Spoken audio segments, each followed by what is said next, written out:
Out of 77 regions in Cook, I cover like 66 of the areas, professional volunteer.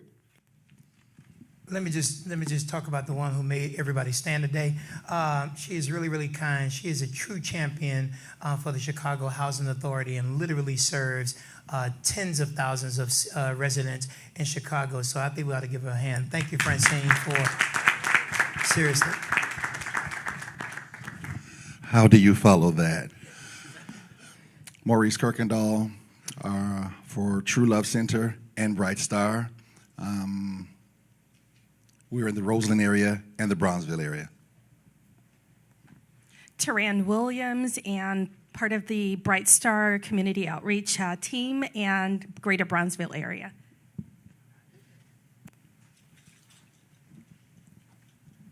Good morning, my name is Claudice Ware. I work for Francine Washington, and I also serve on the board at Oakwood Shores. Good morning, everyone. Joel Hammerneck. After 20 years at Sunshine Gospel down in Woodlawn, I have recently gone over to the University of Chicago. Forgive me.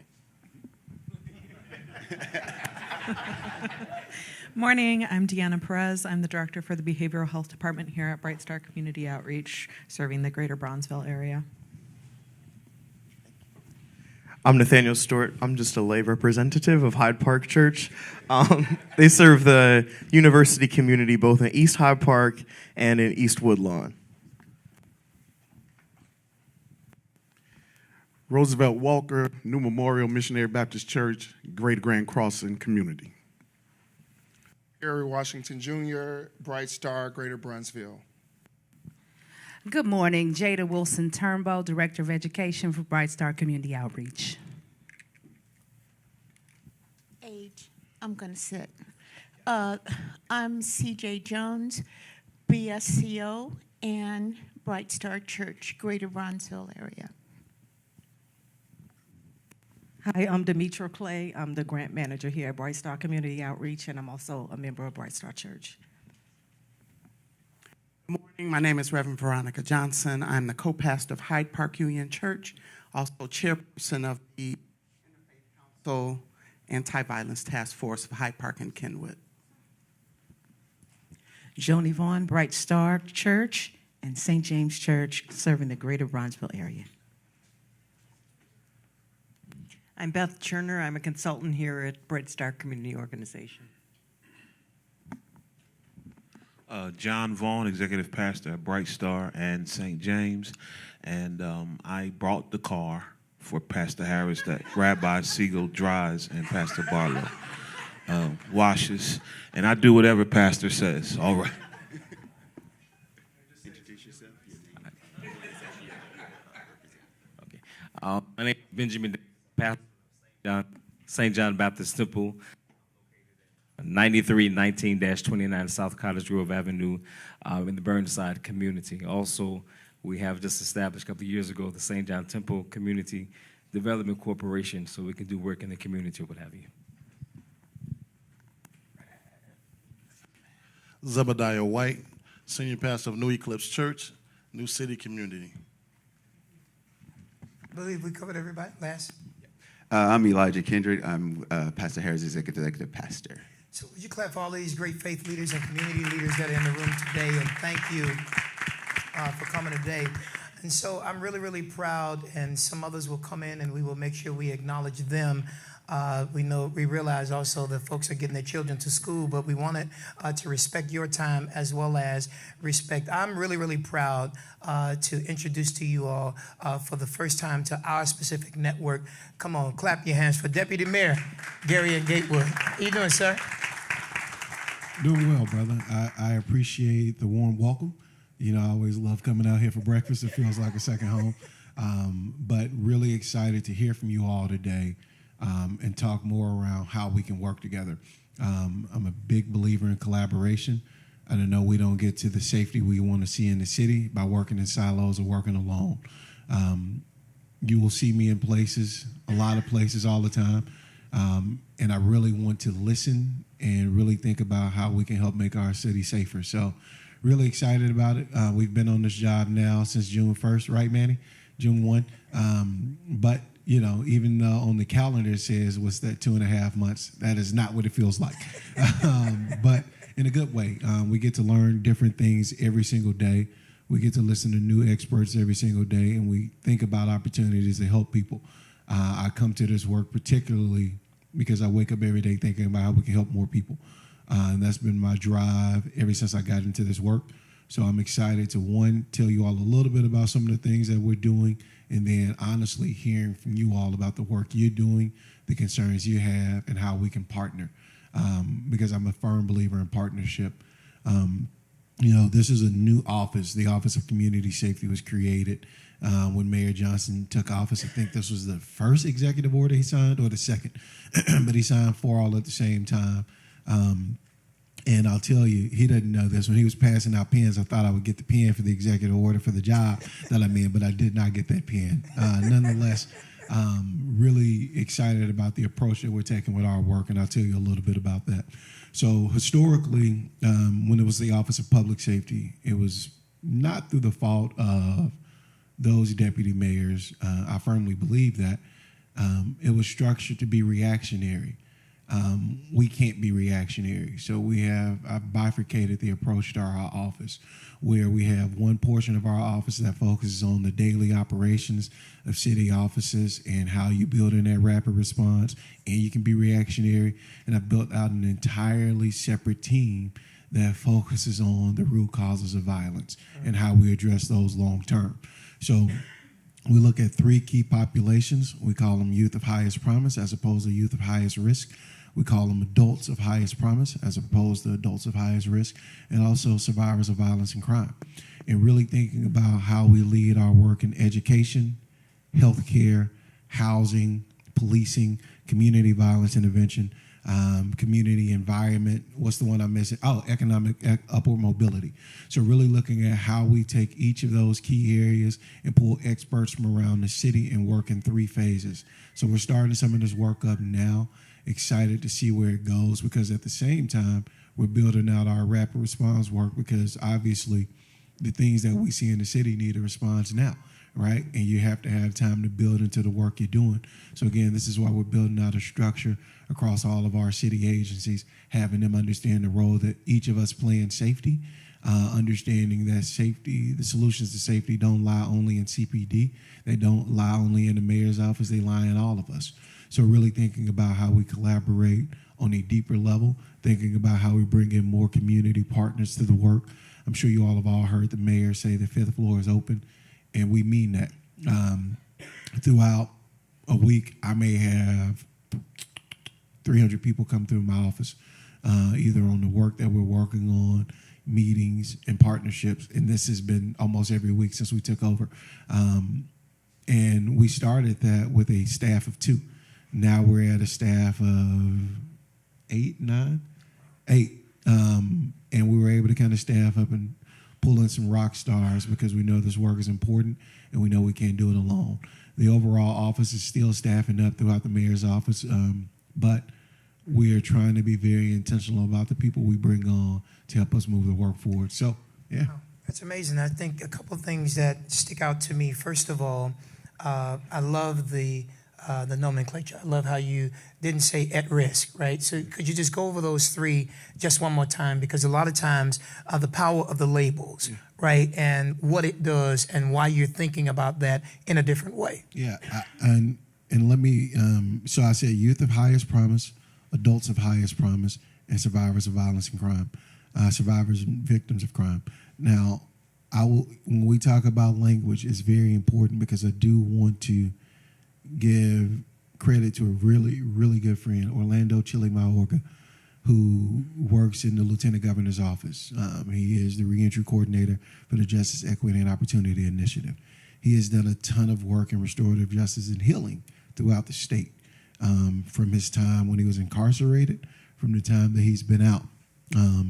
He led that work with Precious Blood Ministries. He's leading that work for the Lieutenant Governor.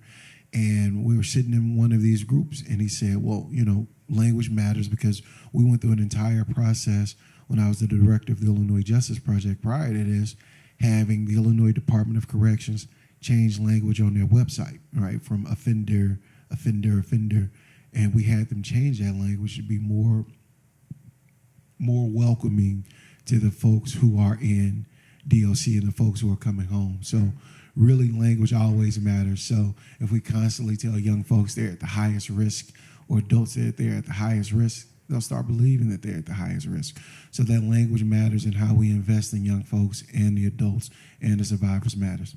I think that's amazing. So a lot of times people, especially faith and community leaders like everybody that's in this room today and some of the folks that are watching on the screen who couldn't be here today, you know, people get to know what we do, but they don't really get an opportunity to know who we are. So for many folks in this room, it's their first time experiencing you. I am blessed to have met our deputy mayor.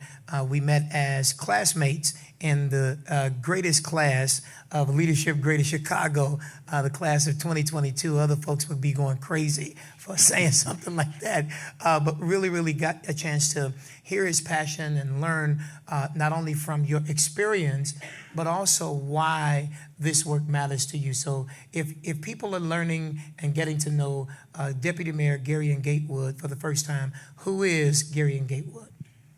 First and foremost, I'm a father, right? And I think that's important, because one of the things I did prior to taking this job was sit down with my kids, because I knew this job would take a lot.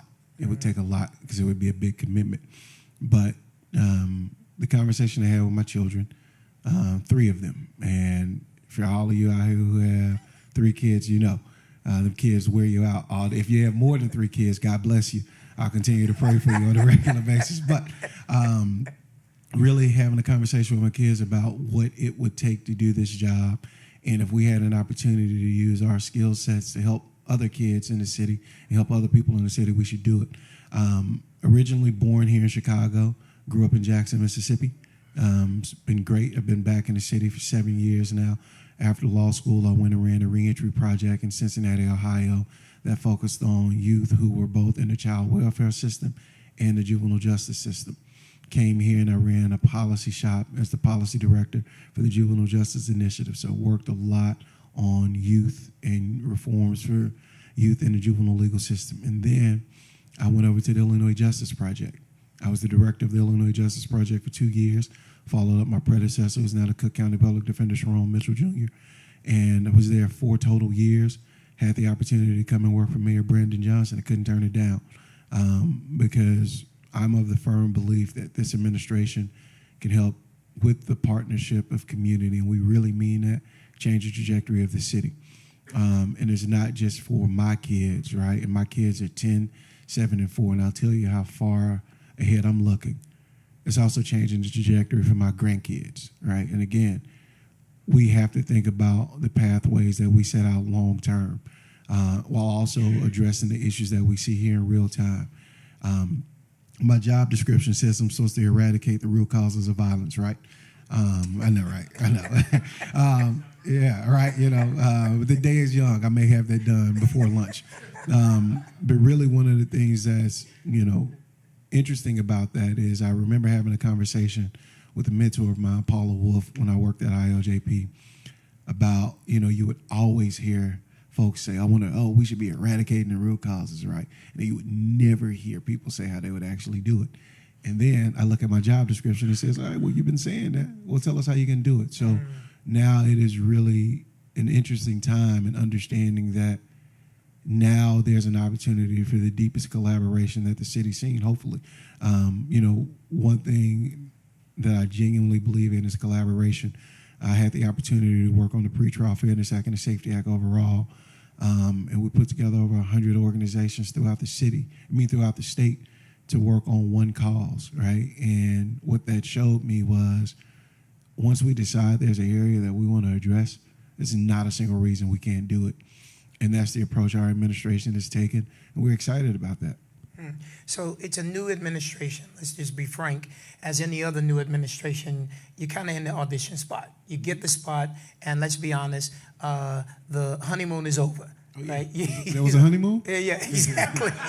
right, exactly. A lot of people, they say, listen, y'all, in there now, the speeches are great, but now you got to do the real work. And we're seeing some of the same things that was happening previous to this new administration, and it continues on. But I think a lot of people wonder, who is the team? Who are the people, right? And the media is going to announce what they want to announce, right? Depends on what they want to announce on that particular day. But you get a chance to sit at the table with the team members that the mayor is choosing. How do you feel so far about what this new leader is doing in his approach to bring these new team members to bear? And then how long do you think it'll take for you all to literally go from being players to team members and moving forward? This is a really good question, PCH. I remember the very first official day, and I'm sure most of you, if not all of you, had a moment like this in life. I'm sure you all have had, because all of y'all are leaders. We sat in the room for our first cabinet meeting, and you could feel how special this is. You could see from the folks who are around the room. Obviously, you have the mayor. You have Rich Gaitis, who's been running the city through OEMC for 30 years. You have Tina Passioni-Zayas, who was a state senator, but knew she would leave her state senator post to come and be the first deputy chief of staff because she knew what we could do in the city. John Robertson, the COO, government veteran through and through. He came back over from Cook County after working for the city. He's been in government throughout. You have Yumi Grigsby, who is a brilliant woman who's leading our policy team. You have Jen Johnson, former chief of staff for CTU, who is over. You think I've got, and then we were sitting, you said I have a tough job. Jen Johnson oversees health, education, and youth. All right, so she has DFSS, she has parks, she has CPS, she has so much in her portfolio. She has CDPH. You have Kenya Merritt, who, earlier when Pastor Harris said Leadership Greater Chicago 22 is the greatest class of all time, that was not hyperbole. Kenya Merritt, who is was also in our class, is our Deputy Mayor of Business and Economic Development, Business, Economic and Neighborhood Development. Let me be clear on that. We have Beatrice Ponce de Leon, who just joined the team to lead our efforts for migrants and new Americans and immigrant refugee rights. So the team continues to grow. We continue to build. Jason Lee, the mayor's senior policy advisor, we've been able to put together a really strong team of folks internally. We know that there are positions that we'll still work to continue to fill, and we know that we're already a team. We came in as a team from day one, because when I said there was no honeymoon phase, it was very important for us to understand here are the approaches that we can take to change the trajectory, and this is why we need to take them now. And being able to do that in partnership and being able to do that in collaboration from day one. Everybody who comes to the table to work, and this is why we keep our doors open, because again, we've understood from the very beginning the things that we inherited as a city didn't start last night. They won't end tomorrow, but if we work together in collaboration, we can change the trajectory of the city. I love that. And so in just a moment, we're going to open the floor for folks to share their concerns and ask questions and hear from you. And, let's just, for one more question, let me push the envelope and raise the hood so we can see underneath there. Historically, I tend to think and feel if the stars were aligned federally, state, county, city, and then in the communities, things would happen much faster, right? You got those hoops we have to go through, the bureaucracy, and there's a tremendous amount of division. My question to you is, do you feel that there is some sort of new alignment that's happening from the city level all the way to the federal, and all those relationships being built? And do you think that it would help us to move us faster and forward? So not only are those relationships being built, you have a level of synergy that we've all dreamed of, right? You have synergy from the mayor, through the Cook County Board President, through the governor. We were just in Humboldt Park a few weeks ago with Leader Jeffries, and Delia Ramirez and Jesse Fuentes and myself and the mayor and others having a conversation around the work that can happen in Puerto Rican Town and Humboldt Park, right? So not only that, right, not only are you getting to a place where you have more collaboration across government, because we also have an intergovernmental partnership where we work together with the state through ICJA, the Illinois Criminal Justice Information Authority, DHS, the Department of Human Services, our office, CDPH, and also Cook County, from the Justice Advisory Council to the Office of the President, working together to think about how we address violence and how we pull our resources to address violence through violence intervention and interruption.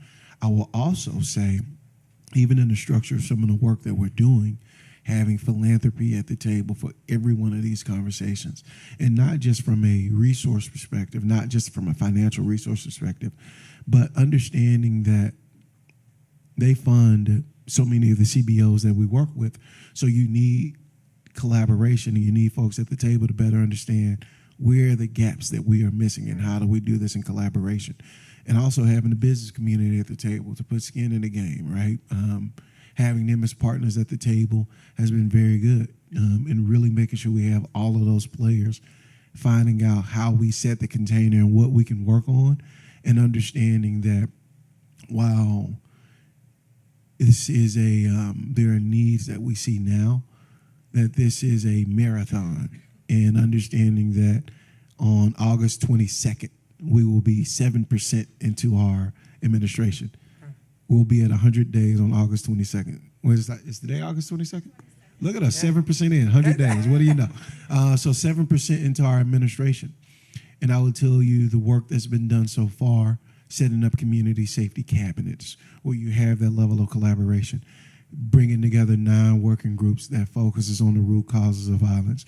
We are dealing with 13,000 people, new migrants, 13,000. So resettling folks, setting up shelters, and we're busting at the seams in that, but we continue to work. And we have to also be able to tell that story of the work that's going on, because typically people are like, okay, that's fine, but what are you doing for me today? I was in a conversation the other day. We were talking about violence and safety, and one of the gentlemen said, what are you doing right now? And I said, well, right now I'm talking to you with police. Like, I'm literally, right now, this is what you see me doing. But I welcome partnership, right? Because again, I'm under no illusion that Gary and Gatewood or Mayor Brandon Johnson or anybody that we've named in our administration is going to eradicate the root causes of violence like that. Well, now hold on. Yeah. That couldn't be true, because we got a black mayor. Yeah, we do. Now we got a black deputy mayor of community safety. We just got a new African American superintendent who took over after the outgoing black superintendent. Oh, yeah. Shouldn't y'all have this fixed by now? Yeah, hilarious. I'm just hilarious. I mean, that's typically what people tend to erroneously think. Just we got these black leaders and y'all can't handle this black issue. The question is it a black issue? It's a city issue. Exactly. It's an issue that impacts everybody who passes through this city. Every single person who passes through the city should care about safety and how we work together. Because again, the reason I continue to say safety as opposed to violence is because you can bring numbers down, and if there's one murder, that's violence that we need to solve, right? And this is why you won't hear our administration playing that numbers game on, oh, here's the commitment we're making to bringing these numbers. No, we need to impact people. We need to invest in people, and we need people to be a part of this work. So no, it's not just a black issue. It is a city issue, and this mayor is everybody's mayor. Yeah, I think it's amazing. So I want to pass it. I'm going to need Elijah, and if you, Taran, can help get the microphones, and we're going to pass it around. But you said it. You're dealing with the root causes. Could you tell us what you do know about some of the root causes that you see? And I'm sure some of the folks in the room will give you some perspective from their perspective. But also, as we start to take questions from the audience, tell us what you don't know. Because what I love about in all of my interactions with you is you are one of the first people to come to the table and say, I want to listen because I don't know everything. So tell us what you do know about the root causes, and then tell us what you don't know and why these conversations are important. And then we're going to open the floor for any questions from the audience. What I do know is we live in a city that is historically disinvested in communities. We live in areas where I went on a trip with a dear friend. We went to Germany a few years ago to look at their prison system. And I was in a conversation with Quinn Rollins, who most of you may know, but remains a dear friend of mine. And we were talking to a professor, and she said, you know, I came here when the wall came down and there was so much rubble on the ground, and it was jarring. And Quinn looked at her and he said, I can walk around the South Side and see rubble on the ground. I don't need to come to Germany for that. So what I do know is we have purposefully disinvested in communities. And it can be Chicago, it can be Jackson, Mississippi, it can be somewhere, it can be Tulsa, Oklahoma, it can be Eastern Kentucky, it can be Cincinnati. You pick a city and you will see areas that have been purposely disinvested in. So we have to understand, one, how we pull our resources, how we start to think bigger. And we have to stop this piecemeal approach where it is, this is my ideal and this is the only idea that works. This is my approach, and it's the only approach that works. We genuinely have to address these issues together, and we have to address it head on. What I do know is it takes time to address root causes, but there are so many people working on these things in collaboration. So understanding how we pull our resources, not just our financial resources, but our brain power to really start tackling these issues. And I don't know a lot, right? Nobody knows everything. I'm smart enough to ask questions. I'm smart enough to listen and find people who can help out more. And that's the approach. And this is the way we've structured our office. This is the way we structure this work. And this is why we come to conversations all around the city and how we turn these conversations into action. And we turn it into action with you all. So open for a few questions. Let's roll. Absolutely. So I'm really, really excited to have all of you all in the room. Please, this is your time, and please share whatever concerns or thoughts that you have and questions. And let's hear from the Deputy Mayor. First of all, thanks for being with us, and thank you for the work you're doing. You talked about the first 100 days. Let me give him this mic.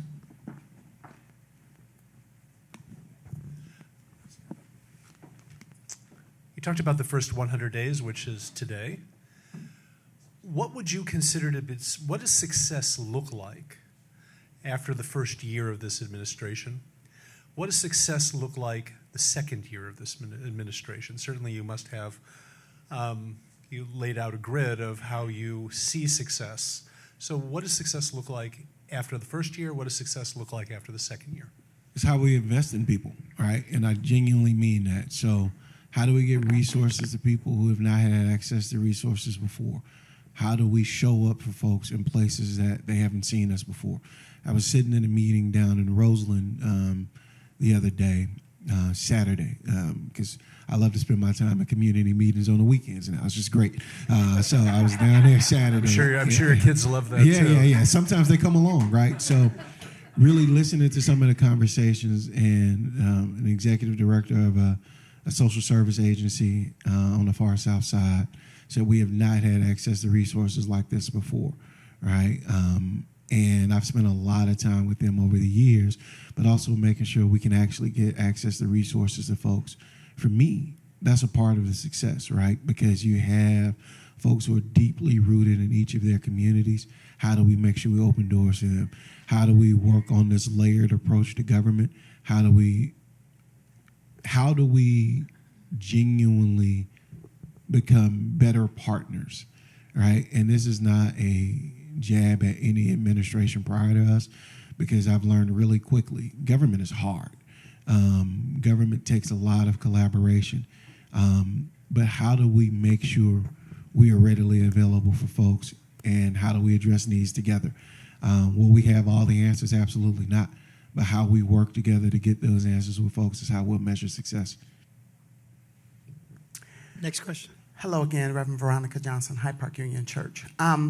So language is important, as we've said, and so I'm hearing all of it, and I appreciate all of it. I just want to put two puzzle pieces together. When we say eradicate root causes, and then we acknowledge history, we can't eradicate the history. Mm-mm. We really need to name it and deal with it and accept it across Chicago. From how the projects were, how poor people were treated while they lived in the projects, to what happened when they were torn down, to the disinvestment in young people and Black people. Mm-hmm. And so I'm just asking for more thought about, when we talk about those things, that we use even clearer and more direct language. That, in my opinion, you can't eradicate what happened, but you really need to name it, let people who it makes them feel uncomfortable to hear those things, hear it and say, yep, that did happen. And people are still suffering from what happened. Young people who didn't ask to be raised in those situations and then didn't have the guidance or the healing, access to the healing from being born and raised in trauma. To really, and I know you all, I hear you and I appreciate all that you're saying, and I'm grateful to hear these things. I just wanted to parse that out a little bit, because in my opinion, you can't eradicate what happens, and America has a problem with naming and accepting what happens. They just want to move past it, and we can't move past it and try to solve it at the same time. I agree wholeheartedly. We can't move past it without acknowledging the purposeful disinvestment, the daily trauma that it is to wake up in some of our communities, the daily trauma that it is to have some of the interactions that we've had. So we do need to address those head on, right? This is something that the mayor knows and the mayor's talked about, and this is a big approach to our work, right? And eradicating obviously doesn't happen over 4 years, right? Eradicating is a long-term approach. But you're absolutely correct, right? We really have to be aggressive and acknowledge what has happened to people in this city, what has happened to people in this country, and what continues to happen. We shouldn't be surprised by some of the things that we see in communities if you've purposely disinvested in these communities. So, I tend to find that, and as we get our next person, just please raise your hand if you have a comment.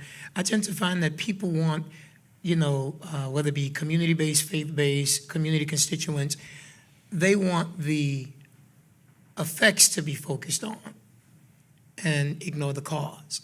And, a lot of folks are kind of like, just stop the shooting, right? And I love that your approach is, no, it's not just about that violence piece.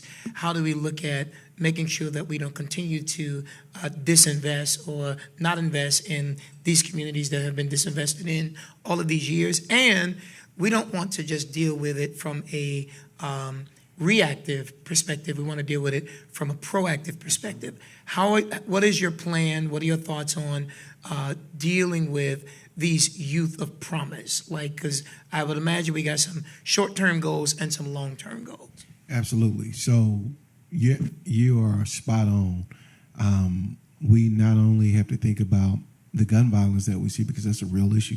Rabbi Limmer and I have had this conversation many a times.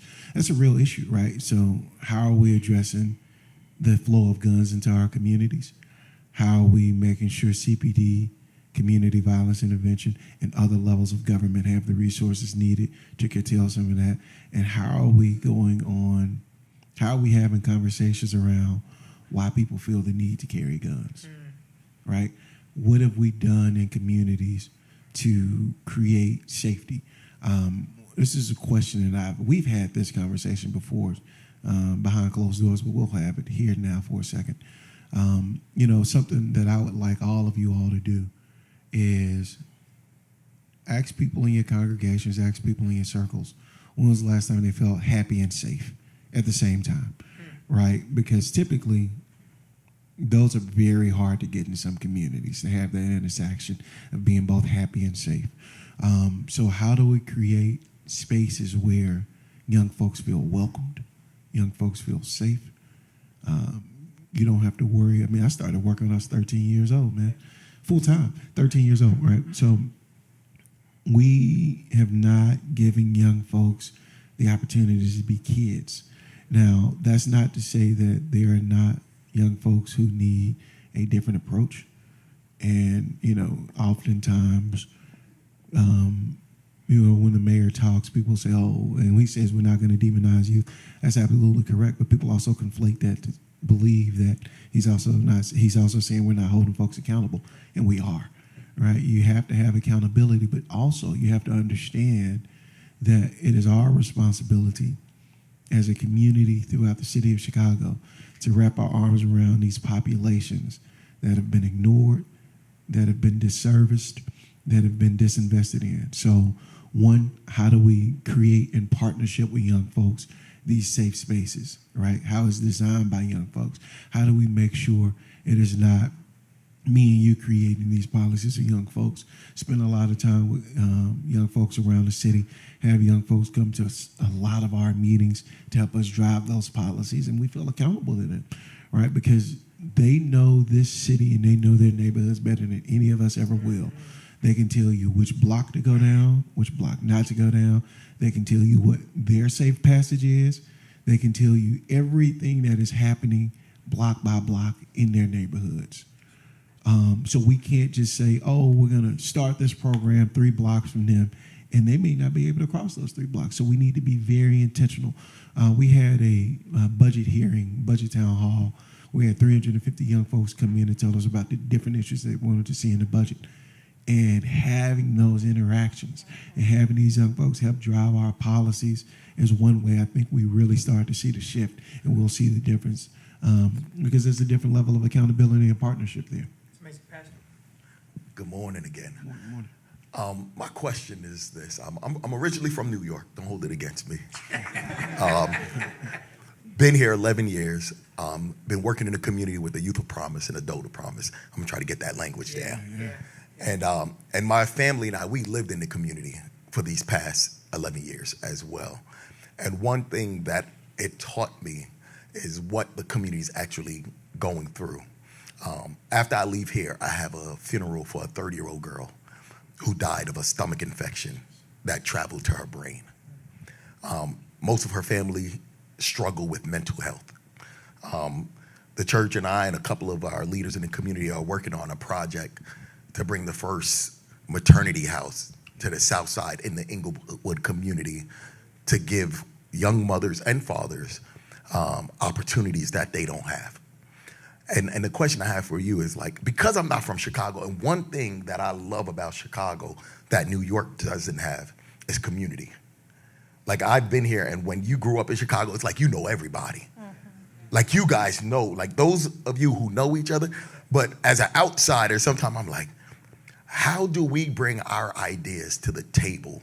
Right, I heard you say that the 5th floor is open, but you guys, you gotta be overwhelmed with the amount of information that you're receiving from partners.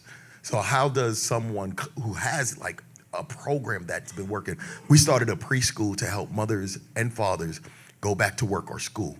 And we have cut the red tape and say, listen, we're gonna give you about 6 weeks and we will take care of your children. Our preschool, our 4-year-olds are reading before they leave. And we're saying we're giving you an opportunity to go to school because what we recognize, those kids won't go on the streets if they have models to watch. So if mom is going to work, dad is going to work, the natural thing is that the children are going to go to work or go to school. So we started our preschool about 9 years ago. And last year I went on a sabbatical for a month and realized how tired I was because I was doing things on my own. And I said in 2023, I want to develop a greater collaboration, but I don't want to just go to a meeting and keep talking and not seeing change happen. So how do I get past, all the red tape and get to the person who's going to hear the idea and then also implement what we're talking about? I think you walked right past the red tape when you came in the store, brother. Exactly. Yeah. That's right. Like, yes, we receive a lot of requests, but when we say the 5th floor is open, we mean that. We've been in this position 2.5 months and have already created 9 separate working groups, right? And when I say working groups, I genuinely mean we're going to set the container, We're going to map out the implementation structure, and we'll see what the resources are needed there and how we do this in partnership. How do we find out what else is happening in Inglewood? How do we connect you with the relationships you'll need down there? The new superintendent is the son of Inglewood, Larry Snellen, so really making sure you have some of the relationships you need down there with the work that you're doing. How do we also connect you with different city agencies who can support some of the work? I think one thing that we have to do genuinely is really tell the story of what resources we have as a city. All right, there are things that I'm learning different in the city every day around the resources we have, the access we have. How do we create more pathways for smaller organizations to start coming into this work? How do we create more pathways where they have technical assistance? How do we stop the gatekeeping and open doors? Because the problems that we face, we got to tackle them together. So getting out the fifth floor is really open. Like this is not hyperbole. I told you it's like 300 people a week come through our doors on my side of the building, right? Just to hear the issues that we're tackling. This is what we're wrestling with. How can we address these? So this is why we've built a superb team. Manny knows the city better than anybody I've ever met in my life. I don't even know if the brother owns a GPS. He knows where to be and how to get there. So having people like Manny by my side, having people like Natashi by my side, bringing in folks like Lydia to be by my side so we can do this together, and also understanding how we work together with when I say every single agency, like I have DCASE in here thinking about the role that they can play in creating safety. So meaning, we're going to stop having all of our events downtown. Let's bring some of our events in the community. That's right. So really thinking about having everybody think about what their role is. And it's a lot, right? Because we got a lot to tackle. So really setting a container on what we tackle in this first set, what we tackle next year, and beyond. And making sure we do that in partnership with community-based organizations, with businesses, with faith leaders, with philanthropy, with the research tables, making sure we bring all these players together, because again, I'm under no illusion that we'll be able to do this alone. I'll also say, as we go to our next question, one of the things, Pastor, that I am excited about is, every single administration, I've had the privilege to sit at those tables, and one of my frustrations have been, don't just call the faith leaders when you need to say you had a meeting with faith leaders, right? And all of y'all that have been to those meetings in this room, raise your hand, right? And it's disrespectful. And it's usually a meeting where that leader is kind of throwing out the stats. Here's what we've done. We've done this, we've done that. But yet we're not feeling that in our local communities or around our churches. And so one of the things I said to the mayor, and I also said to the deputy mayor and two of the others, I said, listen, you all can't wait till there's a tragedy or there's trauma, and then now you want to bring us on the camera, because we're not coming. And I said to Deputy Mayor, you need to talk to the faith leaders. He's like, set the date. And then walked me out to his scheduler and set the date. He was so serious about, that's why we have things like this. And my encouragement to everybody, make your own relationships with these leaders, because don't depend on the other leaders to bring you to the table when they get an opportunity to meet with the leaders. Typically, faith leaders, y'all know that in this room, typically they invite you to the meeting after the meeting, just so you can stand up there at the press conference and you don't even know what you're standing there for. And so that's why these kinds of conversations are really, really important. And the deputy mayor also understands that's the game that's played. So here's the good news, and something that we ought to clap for. He's looking for new voices. That's what we ought to be excited about. Next question. Hello, yes, just to kind of keep on that same track. I'm blessed to do a lot of the behind the scenes work. That's what I love to do. Working with different churches on projects.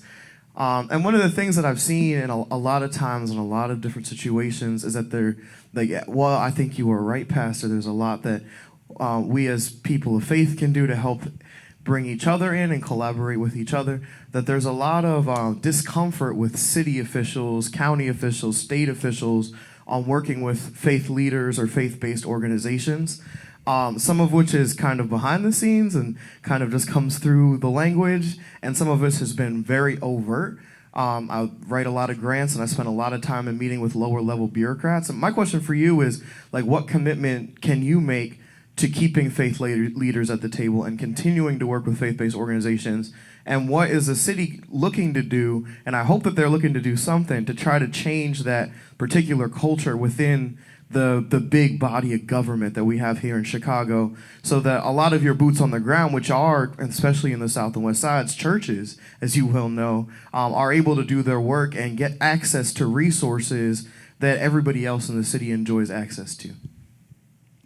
I don't know if you got the memo. We got a Kojic mayor. So, I think we've, won. There's a lot of Baptist preachers in here. I just want to tell you that. I grew up in a missionary Baptist church, right? So, listen. I don't think we'll have an issue working together, brother. I think having continuous conversations like this and having folks at the table to help us push work forward. I'm here, right? I didn't just come here for the watermelon and cantaloupe back there. I got that at my house. I came here to really listen to folks, have conversations, to think about how we can move our work forward together in collaboration, right? And understanding that when I say together in collaboration, I mean, I'm going to work and I need y'all to work and we need to work together because we're not getting out of this alone. And I know you all have been cranking out the work for a very long time. So let's be partners in it. And let's push this work forward because we don't have a choice. We cannot do this alone, right? That would be silly to try, right? And I know y'all are tired, right, of trying to do things alone and your voice is not being heard. So let's work together. And I know that capacity is an issue. This is number 3, Phil. I know capacity is an issue. But what does that really mean for folks like us, right? We wanna do the work. Does that mean quarterly meetings? Does that mean bi-monthly meetings? Does that mean working sessions? Because just like you all are busy doing your work, many of us are busy doing our work. We got funerals to go to, weddings, and now many of us I'm really, really grateful to see more faith leaders coming outside the 4 walls of their churches, mosques, synagogues, and houses of worship to be involved in this problem. So to be a part of the solution. What does that actually mean? Do you have any ideas around that? And how much time will be required of us to be able to help you in that level of partnership? It's hard to tell on the time, honestly, right? Because I think, remember, we are tackling root causes on one side and the issues that we see in the city on another side. So it's hard to tell what that time frame is, what that time commitment is, but you have our commitment to work together. Right, and there'll be times that issues come up that we'll have to spring in, and there'll be times that we really have to think long term how we tackle and how we address this.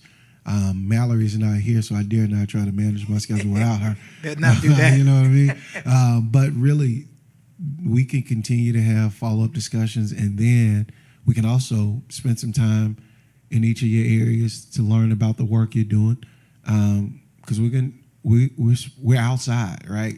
We're outside, and we have to be outside to hear and understand, here's the work you're doing, this is how we can address it, what are the needs, because there's needs on both sides, right? So really happy to work together as much as we possibly can because there's so much work to do. Look, let me tell you something. They didn't tell you how much work it was to do before you took the job. That's so much work to do, and we want to do it together, and I've said that from day one. People say, you took it, like you said earlier, you took a big job, you took a hard job. We took a big job. We took a hard job. And Seth has heard me say this time and time again, and I will literally say it every time I talk to people. Every time somebody says, you took a big job, I say, yeah, we took a big job because safety is the job for all of us. Next question. Right here, Pastor.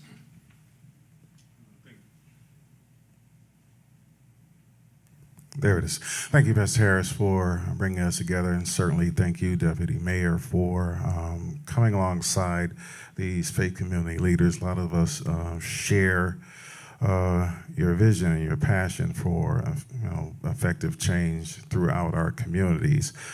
Again, Keith McGee Messiah Temple. There are others who are part of our state convention, as we call it, for our denominational work. Our president, Dr. Walker, is here, and some of the other pastors of United Baptist State Convention of Illinois. One of the things I like about Pastor Harris is he and I share the penchant for saying things out loud that a lot of people are feeling or thinking.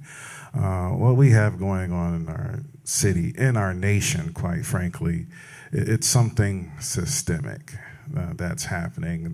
There's a ring, there's a network at large that's propelling our young people to do some of the things that they are doing. And hopefully that's some of the conversations that you guys are having in the city and with the officials in the police department. What I've discovered, and as we've had dialogue, many other pastors and I, not just here in Chicago, but across the country, is that it's not so much a city problem. We can't cast blame to city officials, to law enforcement officials and things like that so much. What we're honestly having is a home problem. A lot of times the church gets blamed. I've sat in meetings and we've been verbally accosted by, community stakeholders and residents saying, if the churches, all of these churches and all these houses of worship, you all have all these money and all these resources, why aren't you doing more to help the community? Well, we can do what we can do. We can only put a small dent in the problem, as many of you well know. I believe the people that are here today have vested interest in their communities, in their areas and things like that, and have done some significant things. Let's be honest, okay? Yeah, we've got a problem on one hand, but we've got some strides, some advances on the other hand. Many of us, we promote scholarships. We work with youth and mentoring and different things like that. We have a set of parents who bring those who are precocious. We mentor those who make themselves available to different programs that are available. Like one of the organizations I support, we just had over the summer an anti-violence violence prevention program, which was very successful. And we can go around the room naming all the stuff that we do.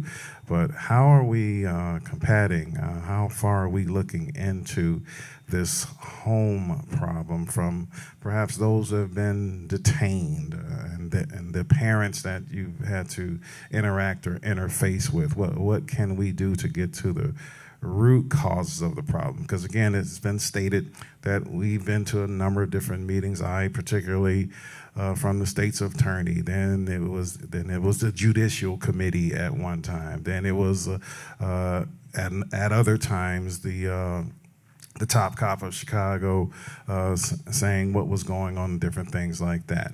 And these meetings, after the meetings the conversation seems to have died on the vine. So what is the low-hanging fruit that you guys are working on as far as what's going on systemically? Because phones are chiming and mobs of young people are descending upon place A, place B, not just in Chicago. We learned about some stuff that's going on in LA. There's some things going on in the South, Alabama and Kentucky and Mississippi and things like that. It's going on everywhere. What are we doing to look into some of these root causes? And then as we leave this place today, I will reiterate, one of the statements or the sentiments that have been made. How are we going to keep this going? Who in this room is going to be appointed to some board or commission where weekly, monthly, quarterly conversation is going to continue, and we have some results-based decisions that are going to be made? All right, so we've talked to young folks around why you see teen gatherings. And I'll tell you, phones chime and we see what the media covers. But I can tell you this summer alone, that young man has helped stop around 50 of those gatherings. Him, along with CPD, along with the Community Safety Coordination Center, along with our office. Him, right? But you won't see that coverage in the media. And I say 50 because we literally put together plans every weekend, because almost every day we hear about where there will be a teen gathering. And also understanding, talking to the young folks, asking, "Harry, so what are y'all doing?" We want to get out of our neighborhoods. We want to go downtown or escape things just like you all. The other piece of that is also you do have some young folks out there who get out of line, right? And CPD is doing their job. And not only is CPD out there, we also have community violence interrupters out there. We've worked in partnership with the state to expand resources to cover areas where you see these large trends and these large gatherings. And the state just went back and doubled up resources to expand it even more. So we are covering a lot of these spaces. And there's a plan in place consistently.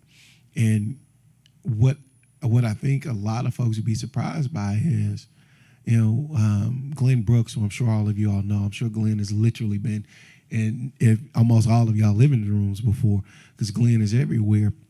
But, Glenn will go above and beyond and take some of these kids home. And he told me he pulled up to a house and he's like, what? So there's this belief that every child who is acting out has issues at home, and that's just simply not the case. So we can't take this cookie cutter approach. We can't make, and I'm not saying you said this, but I've heard this so many times, we can't make blanket statements. We need to, these kids are fatherless kids or whatever. I can't tell you the number of times people have said that to me, what are you doing about the fathers? I'm like, what are you talking about? What do you mean, what am I doing about the fathers in their home? But genuinely understanding and having real conversations with the young folks, understanding why they are there and having them help us create spaces where they feel welcomed. Folks have told young folks they're not welcome in places. And think about when we were younger, not that we're not young in here, so let's just be clear on that. Think about a few decades ago when we were told we couldn't go places. That'd be the first place we'd go. Because if you can tell me I can't be somewhere, you best believe that's where I'm going to show up. And that's just the game. We have to genuinely engage our young folks more. And we have to listen to their leadership more. We can't think that the solutions that worked for us will automatically work for them, because we need to talk to them and we need to be intentional about that. So, yeah. We got about 10 more minutes, folks. So I love the fact that this is your time, so please use it. Morning. Hey. First of all, you seem like you know a little bit. But I'm serious. But you can't play today's ball's game on yesterday's score. A lot of folks talk about a lot of things, what they're doing, what they ain't doing. What you have done mean nothing. What is to follow up and follow through? Before you go organize anything, you have to organize us, the adults, the leaders. Some of us have become stagnated, and some of us giving people what they want us to have instead of what we need. You have to meet people where they are at. Mm-hmm. A lot of them haven't found that out yet. We do a whole lot of things, but it makes us feel good as individuals. What about the person we serving? My office, I don't have a lot of chiefs and leaders. It's me, this lady, and 3 more people. We have dealt with everything on this earth from birth to death. Criminal, pedophiles, juveniles, landlords, police, housing, evictions, getting people to pay their rent. We deal with everything. Some of us, I get the strategies. We sit around the table and decide what we're going to do. I call them kitchen strategies. Now you sit around the kitchen table, everybody decide we're going to do this, and they never get past the table because nobody signed their name off on it. Well, why you didn't do this? Well, I thought we said, but I thought you was going to do it, so nobody gets to do it. We need to change our mindset. Some of us are stagnated. I ain't going to say stuck on soup, but we just haven't grown any.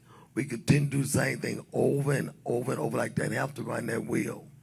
We had a peace march. Okay, what about it? What was the follow-up? It's this peace march. If I got all them youth, okay, all y'all that's really interested in this march, here's my car. Next week on this date, this time, we're going to meet and we're going to come with a strategy. Whoever follows up and follows through, there's no follow-up, there's no follow-through. And that's what we need to pay attention to. We got to stop doing things the way we've been doing. We got a lot of churches, you have a lot of meetings, but guess what?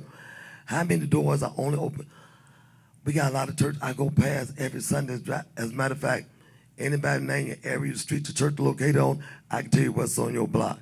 If you don't know if you got a church, if you don't know what's north, east, and south of it within a mile, then you're taking up space to me. You got to know your community.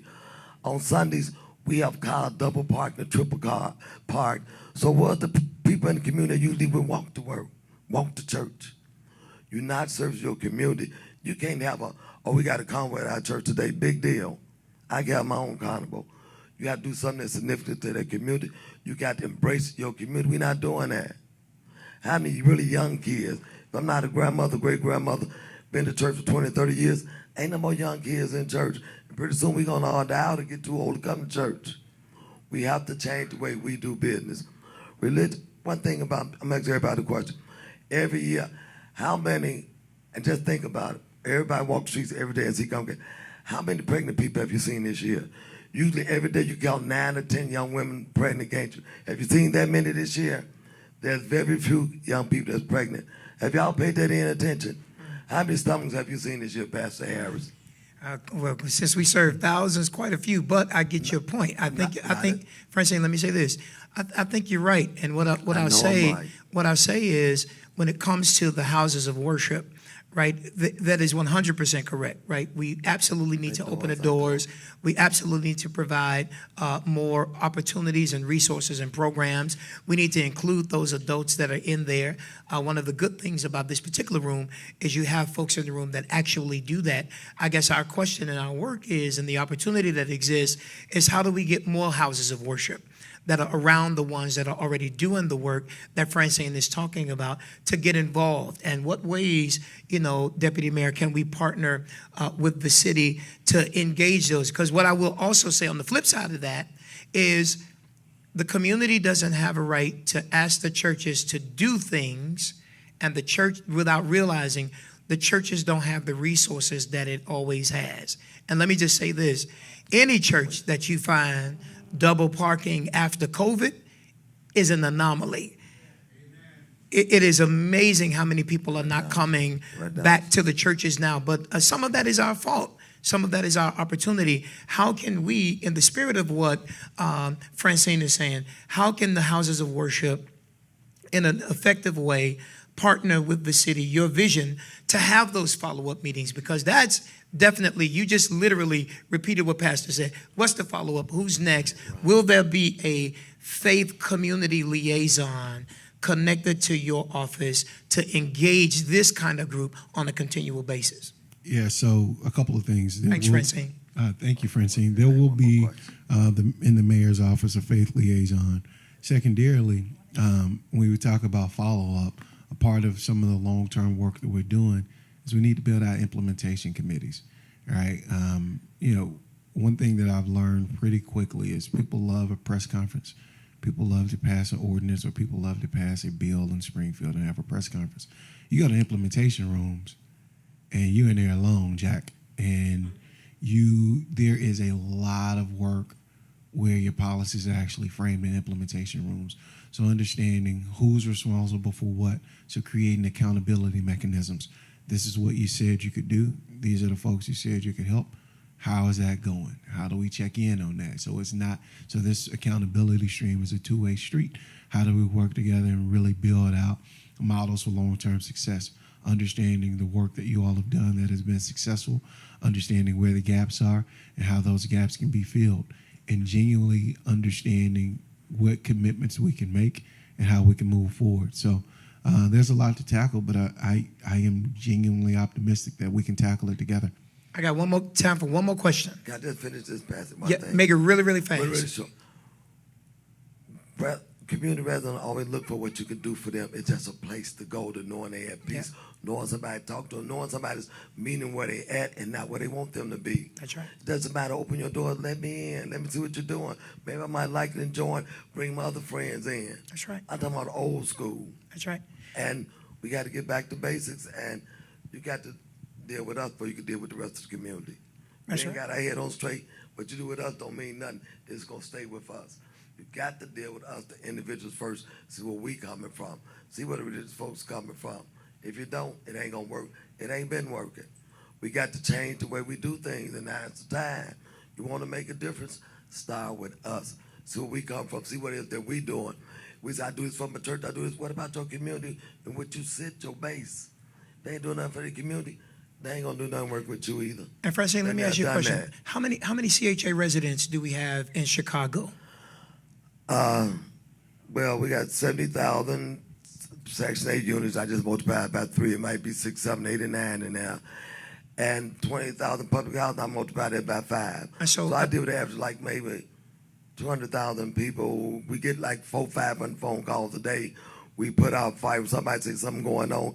Sound too good to be true. I'm not sitting there on the phone. Or I'm finna, I'm coming over there. Everything going, I go and see for myself. That's how I know the city. I don't wait. And I do whatever's necessary to get the person where they need to be. Now get that mic, because Francine a fake preacher and she'll preach longer than us. But let me say this. The reason I had her to do that is because those of y'all that do programming and serve communities, I guarantee you that if you are not in the community is not going to come to you. And connecting with someone like Francine, I've done this.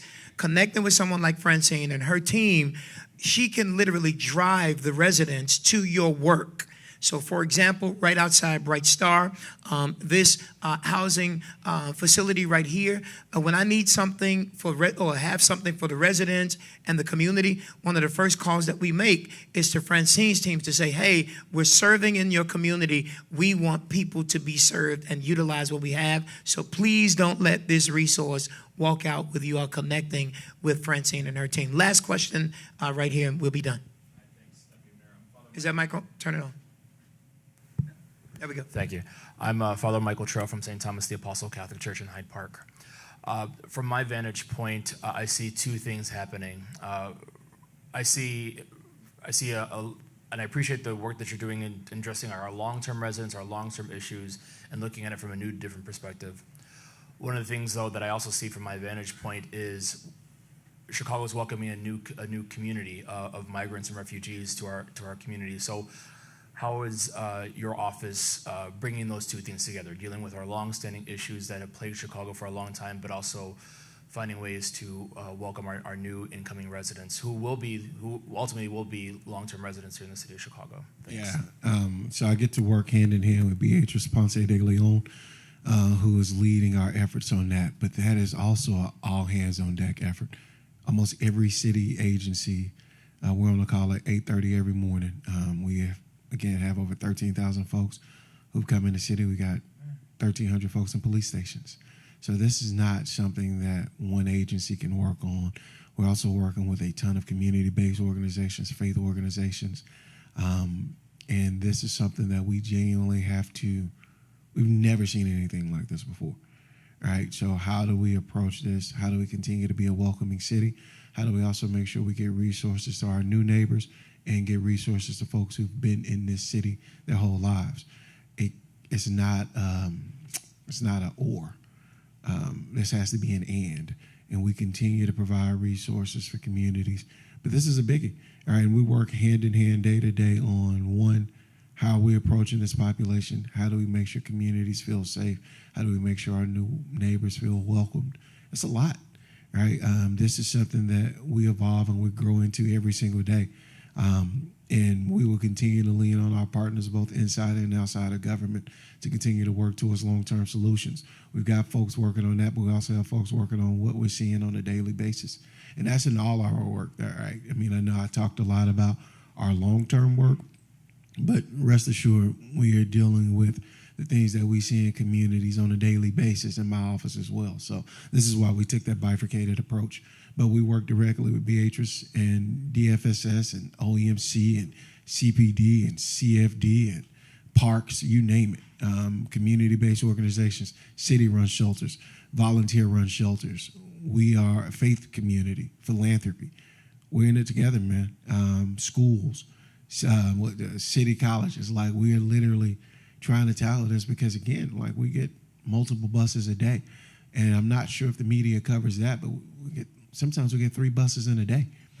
And that's on us to figure out, right? And this is what we're doing on a daily basis, right? So it's also fascinating what you notice when you work for the city as opposed to when I didn't work for the city. You see things, you see a lot of different things now. You pay attention to a lot of different things now. So we're tackling it, man. There's not an easy answer to that. There's not a one-size-fits-all solution because we're dealing with things that we have never seen before. Also, while we're here and before we wrap up, we're going to be dealing with record heat this week. So really thinking about how we open up doors to community partners tomorrow and Thursday and potentially Friday. All right, we're working on plans. We've got plans for schools. OEMC has plans for the city. But we really have to open our doors and wrap our arms around folks if that's something you're already doing. This is not a request coming directly from the city. Let me be clear. This is something for you all to think about for community partners who may be suffering in heat over the next few days, because we are going to see record heat, and we have to be prepared for that. Well, let me just say this. First of all, can we clap our hands for our deputy mayor coming to take time with us today? Can you also keep on clapping for each other? Faith leaders are very, very busy. And so this is clearly an ecumenical group, and I'm so grateful for all of you all taking the time to come with us today. My strongest encouragement to you, how many of y'all have been to many meetings about solving problems like this, violence prevention or community safety? Raise your hand. The question is, did you solve the problem in that meeting?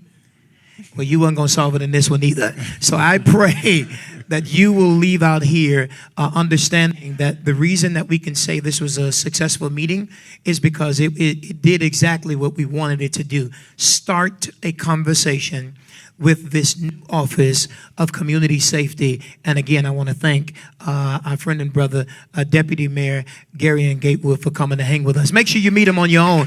Have a great day, everybody.